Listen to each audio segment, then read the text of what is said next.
السلام علیکم۔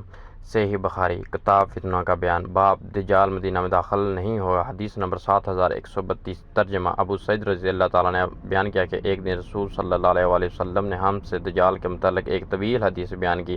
نبی کریم صلی اللہ علیہ وآلہ وسلم کے ارشادات میں یہ بھی تھا کہ آپ صلی اللہ علیہ وسلم نے فرمایا دجال آئے گا اور اس کے لیے ناممکن ہوگا کہ مدینہ کی گھاٹیوں میں داخل ہو، چنانچہ وہ مدینہ منورہ کے قریب کسی شور والی زمین پر قیام کرے گا۔ پھر اس دن اس کے پاس ایک مرد مومن جائے گا اور وہ افضل ترین لوگوں میں سے ہوگا اور اس میں سے کہے گا کہ میں گواہی دیتا ہوں کہ رسول صلی اللہ علیہ وسلم ہم سے بیان فرمایا تھا۔ اس پر دجال کہے گا کیا تم دیکھتے ہو اگر میں اسے قتل کر دوں اور پھر زندہ کروں تو کیا تمہیں میرے معاملہ میں شک و شبہ باقی رہے گا؟ اس کے پاس والے لوگ کہیں گے کہ نہیں، چنانچہ وہ اس صاحب کو قتل کر دے گا اور پھر اسے زندہ کر دے گا۔ اب وہ صاحب کہیں گے کہ واللہ آج سے زیادہ مجھے تیرے معاملے میں پہلے اتنی بصیرت حاصل نہ تھی۔ اس پر دجال پھر انہیں قتل کرنا چاہے گا لیکن اسے مرتبہ مار نہ سکے گا۔